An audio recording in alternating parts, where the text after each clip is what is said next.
जैसे जैसे शादी के दिन नजदीक आते जा रहे हैं निखरती जा रही हो तुम। अच्छा, अरे ये झुमके तो बहुत अच्छे लग रहे हैं तुम्हारे। सच में? हाँ। माँ ने दिए।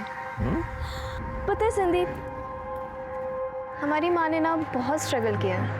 मैं चाहती हूँ कि मैं उन्हें ज़िंदगी की वो हर खुशी दूँ जो वो डिज़र्व करती है। और इसमें हम तुम्हारे साथ हैं। देखने चले? चलते हैं ना, काफ़ी दिन हो गए। चलो रास लीला करने के लिए यहाँ तेरे पास पैसे हैं और हमारा पैसा चुकाने के लिए तेरे पास पैसे नहीं है। भाई हम तुम्हारा पैसा लौटा देंगे, बता रहे हैं हम। कुछ दिन का मोहलत दे दो। भाई मेरी बात भाई मेरी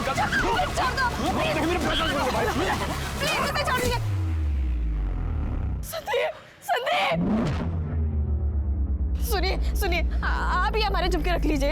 ये बाकी के जो भी पैसे हम बाद में दे देंगे हम आपके। प्लीज हमें माफ कर दीजिए, प्लीज।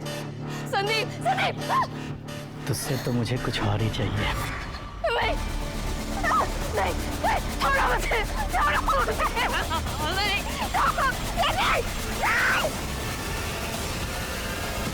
सर मुझे लगा इसके बाद ये चैप्टर यहीं खत्म हो जाएगा, पर ये सुभाष का एक दिन वापस से फोन आया मेरे पास।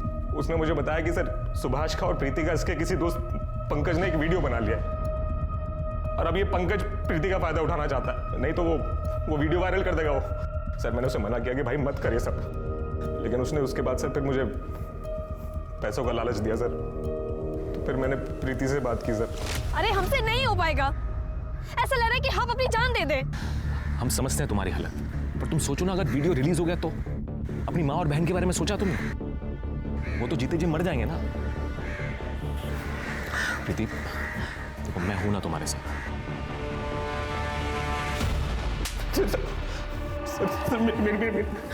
शर्म नहीं आई तुझे अपनी ही मंगेतर के साथ इतना घिनौना काम करते हुए?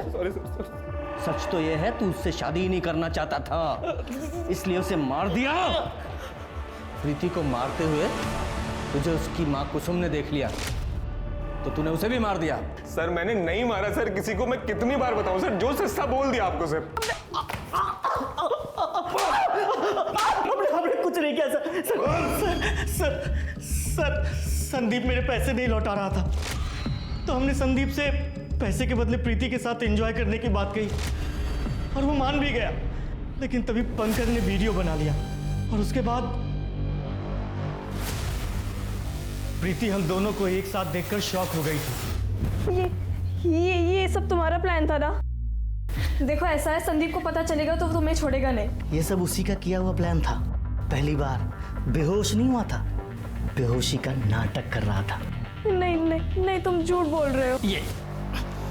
ये सुनो, देख मैं ना बेहोशी का नाटक करूंगा और तू अपना काम कर लियो, इसके बाद तेरा मेरा 1 लाख का हिसाब बराबर। तो तूने उसे इसलिए मार दिया कि अब वो तेरे हिसाब से नहीं चल रही थी, या फिर इसलिए कि वो हमारे पास आने का सोच रही थी? ऐसा कुछ नहीं है सर, मेरा यकीन कीजिए, हमने किसी को नहीं मारा। जरूर पंकज ने मारा होगा, वो बहुत सनकी आदमी है सर। तोड़ते रहो इसे। हमने कुछ नहीं किया सर। ये संदीप और सुभाष दोनों को कस्टडी में रखो और दोनों की कॉल लोकेशंस और फोन लोकेशंस निकालो।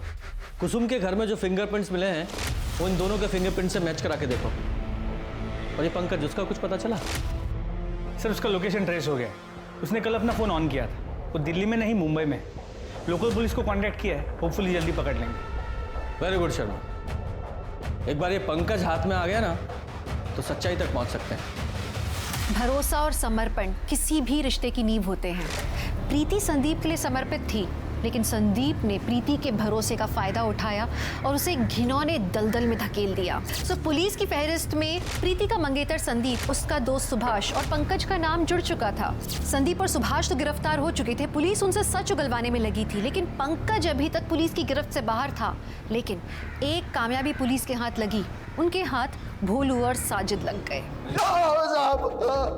सुमन ने कबूल किया है कि उसने तुम दोनों को कुसुम को मारने की सुपारी दी थी और तुम दोनों ने कुसुम और प्रीति दोनों को मार दिया। नहीं साहब, हमने मारा नहीं साहब। वो औरत झूठ बोल रही है साहब। फिलहाल तो हमें कुसुम को मारने की सुपारी मिली थी साहब। फिर मैडम ने ये भी कहा था कि वापस नहीं होते, तो उन्होंने हमें पैसे दे दिए साहब। कहानी अच्छी है तुम्हारी, चलो देखते हैं कि थोड़ी और मार खाने के बाद तुम्हारी सच्चाई बदलती है वही रहती है। थोड़ा जरा साहब नहीं साहब, साहब सुनो साहब, साहब साहब नहीं साहब।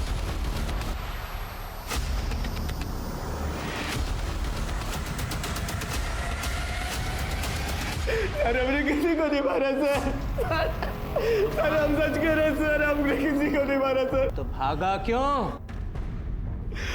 क्योंकि हम डर गए थे सर। हमें लगा था कि मेघा ने हमारा नाम ले लिया तो हम फंस जाएंगे सर। मेघा? मेघा तेरा नाम क्यों लगी? क्योंकि हमने उसके साथ बदतमीजी की थी कब? सर 11 अक्टूबर को। देखो, इस जंजाल से निकलने का तुम्हारे पास एक ही तरीका है, तुम्हारी छोटी बहन मेघा, उससे हमें एक बार मिलवा दो। हमारी बहन के नजदीक भी मत जाना, क्योंकि अगर तुमने ऐसा किया ना तो इस बार हम पक्का पुलिस के पास चले जाएंगे, समझे तुम? इसलिए गुस्से में आके हमने प्रीति का MMS अपलोड कर दिया सर। और फिर हाथ मत लगाओ, अगली बार परेशान करने की कोशिश की ना तो हम पुलिस में कंप्लेंट कर देंगे। अरे सुनो, तुम हमारी बात कितने दिनों से। छोड़ो हमें, अरे छोड़ो। हम डर गए थे सर, हमें लगा मेघा ने अगर घर वालों को या आपको हमारे बारे में बता दिया तो इसलिए हम घर छोड़ के भाग गए थे सर। लेकिन हमने किसी को मारा नहीं है सर। इससे सब पूरा सच उगलवाओ। सर नहीं सर, हमने किसी को नहीं मारा सर। राम संग्राम। अरे राम राम चाचा जी, राम राम राम राम। भाई क्या बात है, आजकल अखाड़े नहीं जा रहे हो? चाचा जी क्या बताएं, ससुरा घुटने में थोड़ी चोट लगी हुई है, इसलिए 10-12 दिनों से अखाड़े जा नहीं पा रहे, लेकिन जल्दी जाना शुरू करेंगे अखाड़े। इन सब के पास कुसुम और प्रीति को मारने का मोटिव तो था, लेकिन हमारे पास इनके खिलाफ कोई पुख्ता सबूत नहीं है। हमें तो ये तक नहीं पता कि मर्डर वेपन क्या है और वो कहाँ है। डेड एंड पे खड़े हैं हम। हेलो, ठीक है सर, हमारे कांस्टेबल यादव का कॉल था। वो कह रहा है कि संग्राम की घुटने पे चोट लगी हुई है, इसलिए पिछले 10-12 दिनों से वो अखाड़ा नहीं गए। इसका मतलब है वो हमसे झूठ कह रहा था कि 11 अक्टूबर को वो अखाड़ा गया था। और आप भी घर पे ही थे? नहीं सर, हम तो अखाड़े में थे जी। मतलब ये फैमिली कुछ छुपा रही है। याद है ना, जब इस फैमिली से हमने पूछा था वो मेघा के खरीदने वाली बात, तो ये सुधा तो कॉन्फिडेंट थी, लेकिन ये संग्राम नहीं। लेकिन सिर्फ शक की बिना पर, बिना सबूत के हम कुछ नहीं कर सकते। पूछताछ करने के लिए हमें इसे अरेस्ट करना पड़ेगा। लेकिन सर, किस बिना पर? फेक चार्जेस लगाते हैं, लेकिन हम उसे 24 घंटे से ज्यादा कस्टडी में नहीं रख सकते। शर्मा, आज फ्राइडे है ना? जी सर। आज इसे अरेस्ट करो। कल सैटरडे और संडे कोर्ट बंद रहेगा, मंडे से पहले जमानत नहीं मिलेगी। समझ गया।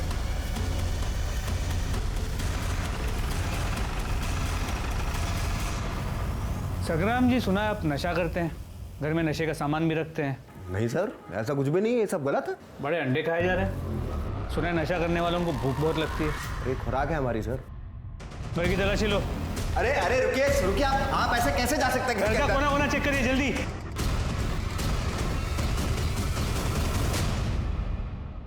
संग्राम जी, ये क्या है? आप बिल्कुल चिंता मत कीजिए, हमें पता है आप बेकसूर हैं। हम वकील से बात कर लेंगे। अरे सर जी, आपको कोई गलतफहमी हुई है, मैं कभी भी अपने घर पे गांजा लेके नहीं गया। तो फिर तूने झूठ क्यों बोला कि तू 11 अक्टूबर को अखाड़े में गया था? तेरे घुटने में दर्द था ना, घर पे ही था ना तू? अरे सर, मैं गया था उस दिन अखाड़े में, हाँ, पर मैंने वहां कोई काम वाम नहीं किया था। चल ठीक है, मान ली तेरी बात। अब तो हमें सिर्फ इतना बता कि कुसुम और प्रीति का खून किसने किया। तेरे जो गांजे वाले चार्ज है ना, ये हटा देंगे। ओ, तो इसलिए लाया आप लोग हमें यहाँ। तो ऐसा है सर जी, हम नहीं जानते किसने मारा उन दोनों को। तो ठीक है, फिर हो जा सजा के लिए तैयार। आप जानते नहीं सुधा को, हमें हर हाल में यहाँ से बाहर निकाल देगी, देखते रहिएगा आप। ऐसा है पहलवान, देख आज है शुक्रवार और शनिवार और इतवार रहती है कोर्ट बंद।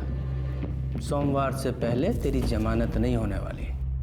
अब 3 दिन तू यहीं रहेगा। अब सोच ले, अपनी हड्डियां तुड़वाएगा या सच बताएगा?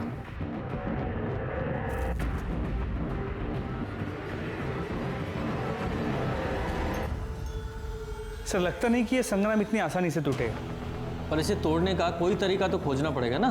सर मैंने एक चीज़ ऑब्जर्व की, जब जब हम संग्राम से मिलने जाते हैं या तो वो खाता होता है या उसके पास खाने का बहुत सारा सामान पड़ा होता है। तो पहलवान लोग तो ऐसे ही होते हैं। हाँ, लेकिन शर्मा इसका मतलब ये भी है कि उसे दिन में कई बार खाने की आदत है, और आदमी की आदत ही उसकी कमज़ोरी होती है, और हमें उसकी इस कमज़ोरी का ही फ़ायदा उठाना है और उसे हथियार बनाना है। इस संग्राम का खाना बंद कर दो, भूखा रहेगा अपने आप टूटेगा और सारी सच्चाई उगलेगा। सर सर सर अब तक मुंह नहीं खोल रहा। तो क्या करें, कोई इलाज ढूंढना पड़ेगा इसका, अदरवाइज। संग्राम जी के लिए खाना लाए। क्या हम अपने पति से मिल सकते हैं? जी नहीं, आप उनसे नहीं मिल सकती। टिफिन यहीं छोड़ दीजिए, हम दे देंगे। सर आपके हाथ में तो अधिकार है उन्हें बेल पे छोड़ने के लिए, तो फिर किस लिए उन्हें परेशान कर रहे हैं? हम परेशान नहीं कर रहे हैं, और ना ही बेल पे छोड़ने का अधिकार हमारे पास है, वो कोर्ट के पास है, उन्हें बेल वहीं से मिलेगी। लेकिन सर मंडे तक हम कुछ नहीं कर सकते। देखिए वो तो हम भी कुछ नहीं कर सकते हैं, सॉरी। आप जाइए, टिफिन दे देंगे। हाँ पूजा, जरा वो CDR की फाइल निकाल। आ जाओ भाई शर्मा। पूजा, आज खाना यहीं खाते हैं, यहीं मंगा ले। जी सर। गुप्ता खाना यही लेके आओ। सब बहुत दिनों बाद घर का खाना। वाह। स्मिता जी प्लेट्स। हाँ ये भी है। क्या है? एक मिनट, ये तो हमारे घर का टिफिन है ना? Chicken lollipop. अरे वाह, अंडे। वाह, पुलाव तो बहुत टेस्टी लग रहा है। खुशबू देखिए। अरे खाना हमारे घर से आया है, हमारे लिए। लेकिन खा तो हम रहे हैं। हाँ तुम भी खा सकते हो, सिर्फ ये बता दो खून किसने किए? पुलाव ना पुलाव। वाह। मैडम। अरे सुधा जी, आप टिफिन लेके आ गई? जी सर। अच्छा हुआ, कल का खाना बहुत अच्छा था। ऐसे संग्राम जी ने कहा। सर वो उनसे एक बार मिल पाते तो। नहीं, हम टिफिन दे देंगे, आप जाइए, आप नहीं मिल सकते। चलो। वाह वाह वाह, आज फिर चिकन। बाबा वैसे संग्राम जी, आपकी बीवी खाना बहुत अच्छा बनाती है। अरे भाई जल्दी, आज क्या है आज? Sir chicken biryani, chicken curry और ये दाल मखनी। एक काम करो शर्मा। हाँ अरे पहलवान के घर से खाना आया है, 2 दिन हो गए कुछ खाया नहीं है, थोड़ा सा भाई को भी दो। ये लो पहलवान, खा लो, घर का खाना है। बस इतना सा? अरे नहीं खाना मैं। सर लगता नहीं कि संग्राम कुछ बताने वाला है, या फिर ये भी मुमकिन है उसे सच में कुछ पता ना हो। सिर्फ आज रात का डिनर बचा है, कल सुबह नाश्ते के साथ सुधा बेल के पेपर्स भी ले आएगी। शर्मा एक आखिरी दाव चल के देखें? चलो। अरे शर्मा, अरे भाई जल्दी खाना लाओ, भूख लगी है। लाया सर। शर्मा जल्दी खोलो, भूख लगी है। सर आज फिर से चिकन। आहा बिरयानी, वाह। खुशबू तो बहुत अच्छी आ रही है। हाँ पहलवान, ये लीजिए। खाओगे? बहुत अच्छा है। सर जी, हम आपको सब कुछ सच से बता देंगे, लेकिन पहले हमें पूरा टिफिन दीजिए खाने के लिए। पहले स्टेटमेंट, फिर खाना। खत्म करो। अच्छा ठीक है, ठीक है, ठीक है, हम आपको सब कुछ सच से बताते हैं। देखिए हमें सच में नहीं पता कि कुसुम जी और प्रीति को किसने मारा, पर हाँ सुधा ने हमें सुवा दिया था छुपाने के लिए। हमने उसे मिट्टी में गाड़ दिया। अब खाना दीजिए फटाफट। चलो।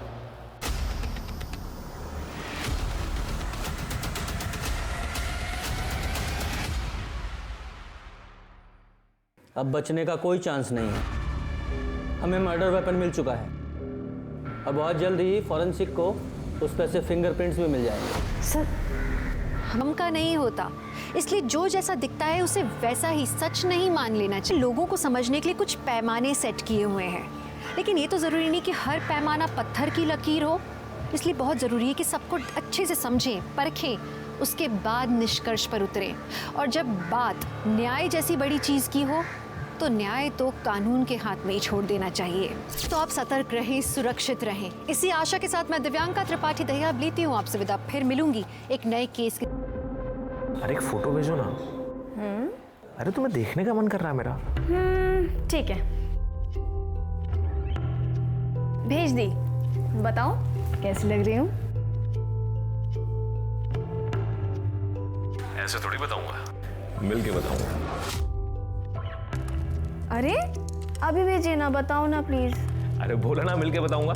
संदीप, घर पे बहुत सारे काम बाकी है। शॉपिंग बाकी है, पार्लर की बुकिंग बाकी है। मेरा तुमसे बहुत मिलने का मन कर रहा है। तुम कुछ भी बहाना वाना बना के आ जाओ ना। ठीक है, पर आज नहीं, कल। ठीक है। वाह भैया, ये तो बहुत बढ़िया खबर है भैया। फिर से आलू की सब्जी? कोई दूसरी सब्जी बनानी नहीं आती है क्या? हमको कोई शौक नहीं आलू की सब्जी बनाने की। हाँ, घर में कोई सब्जी है नहीं और पैसा भी नहीं है हमारे पास। तुम्हें जितने मर्जी पैसे दे लो, लेकिन यही रोना रहता कि पैसा है नहीं। अच्छा, कितने पैसे देते हैं आप? 10,000? पढ़ाई लिखाई का खर्चा भी इसी पैसे में से निकालते हैं हम। हाँ, तो हमारे पास नहीं है पैसे, सुन लिया? ये कहिए कि हमारे लिए नहीं है। वो नोएडा में जो रख रखी है ना सुमन, उसके लिए तो खूब पैसा है आपके पास। तमीज से बात करो, उससे हम शादी किए हैं, बीवी है हमारी। एक बीवी के होते हुए दूसरी बीवी नाजायज होती है। इतने तो पढ़े लिखे हैं आप, इतना तो जान। छोड़िए आपको, हम कह रहे हैं छोड़िए। तेरी जुबान बहुत चलने लगी है। छोड़ दीजिए, छोड़िए, बहुत चलने लगी है। छोड़िए उन्हें, छोड़िए। आप सिर्फ माँ को यहाँ पे मारने और उन्हें जलील करने के लिए आते हैं क्या? एक तो आपको बाबा कहते हो ना, शर्म आती मुझे। आप प्लीज यहाँ से चले जाइए। बहुत जुबान चल रही है तेरी। तू भी अपनी माँ के नक्शे कदम पर चल रही है क्या? अरे हमें कोई शौक नहीं है आने का। अपनी माँ से बोल के तलाक के कागजों पर दस्तखत कर दे, चले जाएंगे यहाँ से। अपने जीते जी हम तलाक नहीं देंगे। सुन लीजिए, आपको जो करना है कर लीजिए। तू हाँ बेटी, एक जैसे हो गए सब।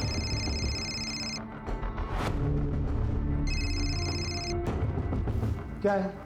तमीज से बात करो मुझसे, कुसुम नहीं हूं मैं। याद है ना, तुमने मुझसे वादा किया है कि इस बार तलाक लेके ही घर लौटोगे। समझी?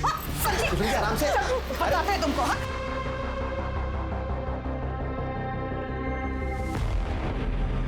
हमें हर हाल में मेघा चाहिए।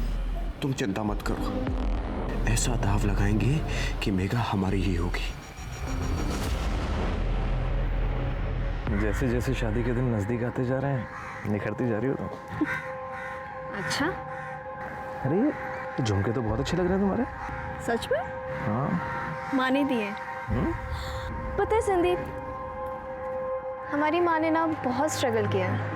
मैं चाहती हूँ कि मैं उन्हें जिंदगी की वो हर खुशी दूँ जो वो डिजर्व करती है। और इसमें हम तुम्हारे साथ हैं।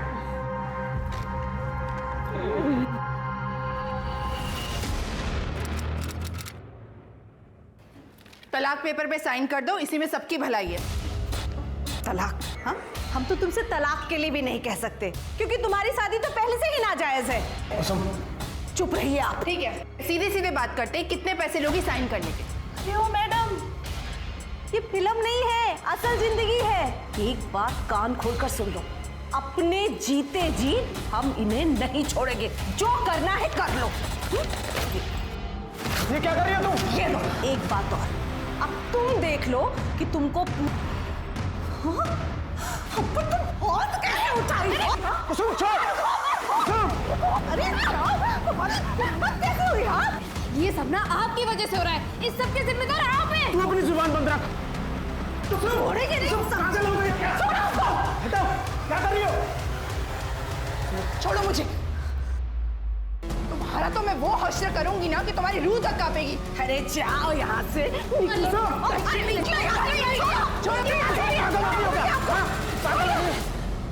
चल हट।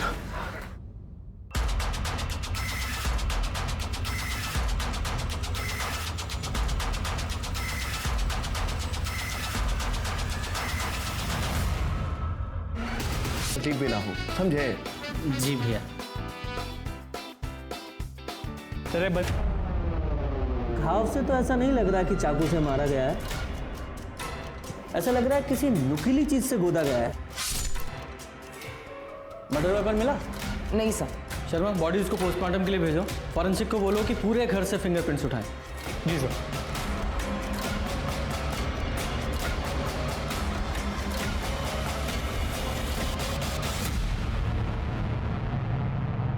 अगर घर में चोरी नहीं हुई है तो इसका मतलब ये है कि कातिल इन्हें सिर्फ मारने के मकसद से आया था। मतलब कातिल कोई जान पहचान वाला ही था। अगर वो अजनबी होता तो यहाँ मेन डोर पे ही हमला करता। या ऐसा भी तो हो सकता है कि वो कातिल दरवाजा खुला देख के पहले ही दबे पांव अंदर छुप कर बैठ गया हो और मौका देखकर किचन में हमला किया हो। खैर, घर में और कौन कौन है? सब सिर्फ महेश और उसकी छोटी बेटी मेघा बचे। महेश को बुलाओ। सर। और आप भी घर पे ही थे? नहीं सर, हम तो अखाड़े में थे जी। आपके आने से तकरीबन आधा घंटा पहले तो आए थे हम। सर।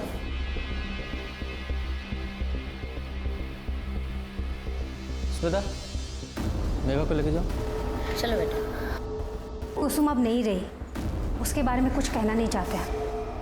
और वैसे भी इस घर की हालत देख रहे हैं, मेघा की परवरिश तक ठीक से नहीं हो पा रही। मेघा को हम गोद लेना चाहते थे, उसे एक अच्छी जिंदगी देना चाहते थे। इसमें गलत क्या है? और रही बात लड़ाई की, लड़ाई होने का मतलब ये नहीं कि हमने उसे मारा है। यही सच है। ये आपके ऊपर है। अगर आपको मानना है तो मानो, नहीं तो शक करना तो आप लोगों की आदत है। सर, ये सुधा कुछ ज्यादा ही नहीं बोल रही है क्या?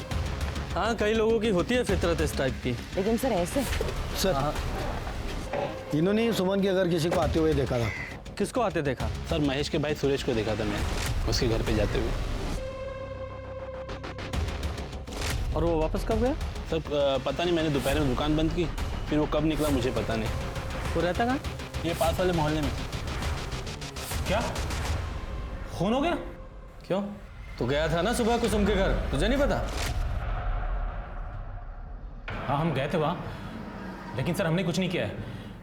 जब हम वहाँ से निकले थे तो वो लोग बिल्कुल ठीक थे, एकदम सही सलामत। क्या तुम फिर से उससे मिलने गए थे? तुमने कसम खाई थी ना कि तुम उस कुसुम से मिलने नहीं जाओगे। कुछ पूछ रही हूँ मैं। मतलब इस आदमी का चक्कर उस कुसुम के साथ चल रहा है। अरे हमने इसे बहुत रोकने की कोशिश की, लेकिन इन्होंने हमारी कोई बात नहीं मानी। हमारे पति से ना दूर रहना, वरना हम पूरी दुनिया को बता देंगे कि इस चेहरे के पीछे ना एक गंदी औरत है। हमने तो उस कुसुम को उसके बच्चों के सामने जलील किया था। अरे इनका तो अपनी बीवी से मन भर गया है ना, तभी तो गए थे बेशर्मों की तरह उस कुसुम के पास। ये क्या हुआ है मुली में? नहीं, कुछ नहीं सर। दिखाओ दिखाओ। ये चोट कैसे लगी? कांच लग गया था सर। कांच की चूड़ी है ना? नहीं सर, ऐसा कुछ नहीं है, घर पे ही।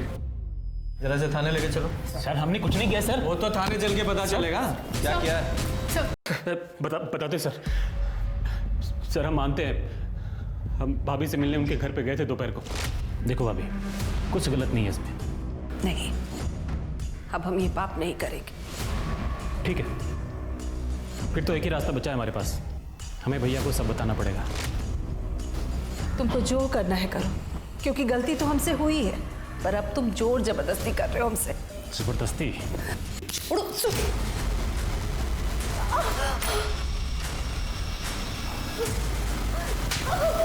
मुंह तोड़ दूंगा तुम्हारा। छोड़ो मुझे, छोड़ दो मुझे, मन भर गया मुझसे। छोड़ दो मुझे। चाचा जी छोड़िए नहीं।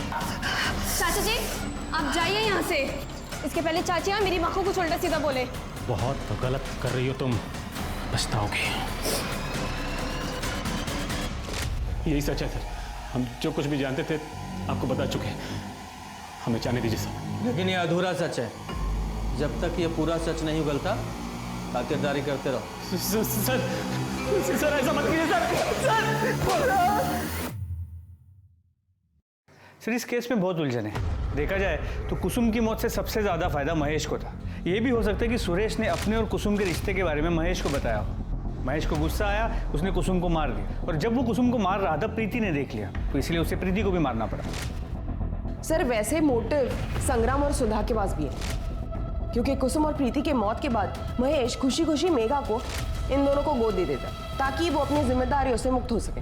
हो सकता है, लेकिन ये सुरेश अपनी भाभी कुसुम को संबंध बनाने के लिए ब्लैकमेल कर रहा था और मर्डर वाले दिन वो उसके घर भी गया था, उसके हाथ में भी चोट लगी है। ये सारी चीजें इशारा करती हैं कि वो कातिल हो सकता है। सर और एक शख्स है जो माँ और बेटे को मार सकता है, सुमन, क्योंकि उसने इन दोनों को धमकी दी थी। लेकिन कोई खुद मर्डर करके खुद कंप्लेंट लिखाने क्यों आएगा? कंफ्यूज करने के लिए सर। जब कुसुम ने सुमन को 10 तारीख को घर से बाहर निकाला था तो 10 तारीख को ना आके 11 तारीख को कंप्लेंट लिखाने क्यों आएगी? ये महेश है, इसने मेरे साथ धोखा किया है। Yes, she has a point. Sharma, इस महेश और सुमन की सीडीआर निकालो और ये पोस्टमार्टम रिपोर्ट को जल्दी से जल्दी देने के लिए बोलो। जी सर। और महेश के वकील को तुम फॉलोअप कर रही थी ना, क्या हुआ उसका? सर उसके ऑफिस में मैसेज भिजवाया है। और वो संग्राम, उसका वो चमचा सुग्गा, बुलाओ सर। जी सर। तुम्हें पुलिस के पास जाने की ज़रूरत क्या थी? हम तो रास्ता निकाल ही गए थे ना। तुम तो चुप ही करो। तुम इस लायक होते ना तो मुझे बीच में पढ़ने की ज़रूरत ही नहीं होती। पर अब क्या फ़र्क पड़ता है इन बातों का? मुझे जो चाहिए था वो तो मुझे मिल गया।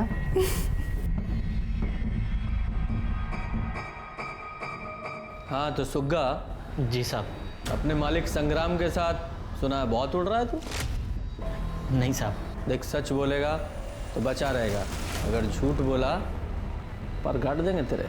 ठीक है साहब। तो ये बता, एक कुसुम और प्रीति के मर्डर में संग्राम सिंह का कितना हाथ है? साहब हमें नहीं पता साहब, लेकिन संग्राम दादा किसी का मर्डर नहीं कर सकते साहब। और सुधा? साहब वो जुबान की तेज़ हैं, लेकिन वो भी किसी को नहीं मार सकती साहब। वो तो हम पता लगा ही लेंगे किसने मारा है, लेकिन मुझे पता चला कि तूने झूठ बोला है, तेरा वो हाल करूंगा कि तू सोच नहीं सकता। सर कुसुम और प्रीति की पोस्टमार्टम रिपोर्ट। दोनों को दोपहर 3:30 से 4:30 के बीच मारा गया है। लोहे की किसी नुकीली चीज से वार किया गया। प्रीति को 5 बार और कुसुम को 6 बार स्टैप किया गया है। और रेप? सर रेप या कोई सेक्सुअल एक्टिविटी नहीं हुई है। इसका मतलब कातिल सिर्फ और सिर्फ मारने के मकसद से आया था, और जिस तरह से मारा गया काफी गुस्से में था। लेकिन वो किसे मारने आया था, कुसुम को या प्रीति को? वो मर्डर वेपन कौन सा है? सर सीडी और लोकेशन रिपोर्ट के हिसाब से और एडवोकेट शुक्ला ने कंफर्म किया कि महेश उनसे मिलने 3 से 4 बजे के बीच गया था। सुमन और महेश के कॉल रिकॉर्ड्स, जिसमें महेश के कॉल रिकॉर्ड्स में कुछ भी सस्पिशियस नहीं मिला, लेकिन सुमन के कॉल रिकॉर्ड्स में बिहार के 2 हिस्ट्री शीटर के नंबर मिले हैं। एक है भोलू और दूसरा है साजिद। ये भोलू और साजिद दोनों की फोन लोकेशंस निकालो, देखो कहाँ है ये, और सुमन को अरेस्ट करो।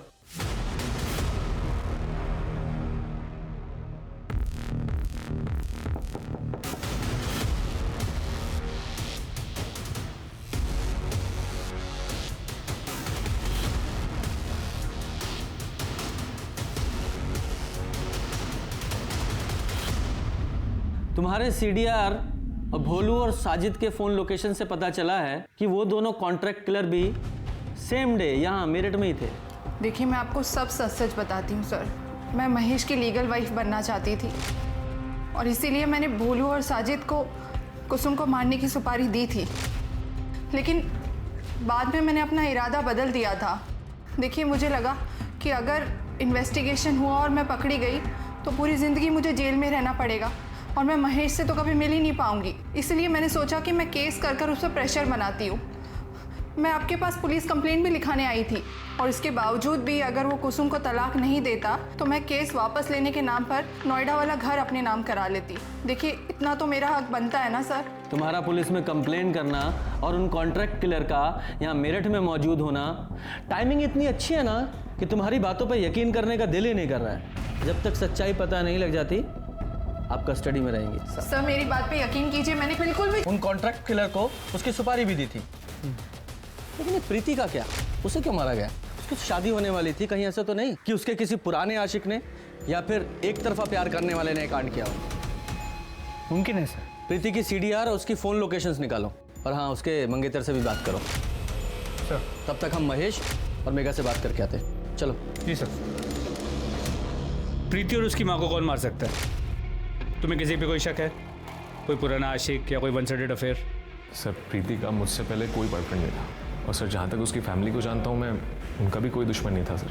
11 तारीख को तुम कहाँ थे? जब हम इन्वेस्टिगेशन के लिए वहाँ आए थे तुम हमें मिले नहीं।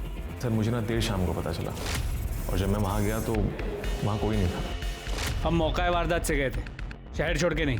तुम चाहते तो हमें पुलिस स्टेशन आके मिल सकते थे, कुछ छुपा तो नहीं रहे हो? मैं क्या छुपाऊंगा सर, मैं तो खुद टूट चुका हूँ सर। जी बिल्कुल पसंद। जी ये सुधा जी है, हमारी पड़ोसी, मेघा का बेटी की तरह ख्याल रखती है। सर मुझे लगता है सुधा के हाथों ही मर्डर हुए होंगे। देखा ना आपने, जैसे ही हम पहुंचे वो भी आ गई। उस दिन भी उसने जानबूझकर मेघा को अपने घर पे रखा ताकि वो प्रीति और कुसुम को मार सके। पूजा एक काम करो, अपने कांस्टेबल को सिविल यूनिफॉर्म में इस मोहल्ले पे निगरानी पे लगा दो। जैसे ही कुछ अनयूजुअल दिखा उठाएंगे इनको। सर प्रीति की CDR और लोकेशन रिकॉर्ड्स से इससे कुछ ज़्यादा इन्फॉर्मेशन हाथ नहीं लगी। ज़्यादातर कॉल सिर्फ एक नंबर पे हुए हैं, उसके बॉयफ्रेंड संदीप के नंबर पे। और जैसे संदीप ने बताया था, उसके किसी एक्स बॉयफ्रेंड या वन साइडेड लवर का कोई कनेक्शन सामने नहीं आया। इस भोलू और साजिद को जल्द से जल्द पकड़ना होगा। आपको जान से मारने की क्या जरूरत थी? अभी का तो फिर भी समझ में आता है, बेचारी प्रीति ने क्या बिगाड़ा था आपका? तेरा दिमाग खराब हो गया है क्या? मैं उन्हें क्यों मारूंगा भला? तू तो बहुत शरीफ है ना, जो अपने भाई की गैर मौजूदगी में अपनी भाभी के साथ गुलछर्रे उड़ाता था, और जब दिल भर गया तो उसका खून कर दिया। लेकिन मेरी बच्ची ने क्या बिगाड़ा था तेरा? उसे क्यों मारा तूने? मैंने किसी को नहीं मारा है। पुलिस के पास संदिग्धों की फहरिस्त बहुत लंबी थी। महेश कुसुम से हर हाल में पीछा छुड़ाना चाहता था, और वहीं सुरेश, उसका कुसुम से नाजायज रिश्ता चल रहा था और वो मौका वारदात पर गया भी था। संग्राम सुधा मेघा को 15 सालों से हासिल करना चाहते थे, लेकिन कुसुम उनके रास्ते का सबसे बड़ा रोड़ा थी। वहीं सुमन, उसने बिहार से 2 हिस्ट्री शीटर्स को बुलाया था इस हत्या को अंजाम देने के लिए, और मेरठ में वो हत्या के दिन मौजूद भी थे। इतने सारे लोगों के पास हत्या करने की वजह तो थी, लेकिन पुलिस को सुमन के अलावा किसी के भी खिलाफ सबूत नहीं मिला। सुमन ने ये तो माना कि उसने भोलू और साजिद को हत्या करने के लिए बुलाया था, लेकिन उसका ये भी कहना था कि एंड मोमेंट पे उसने हत्या करने से मना कर दिया था। लेकिन ये बात पुलिस को हजम नहीं हो रही थी, इसलिए वो भोलू और साजिद को ढूंढने में लग गए। लेकिन इस बीच पुलिस के हाथ कुछ ऐसा लगा जिसने इन्वेस्टिगेशन की दिशा ही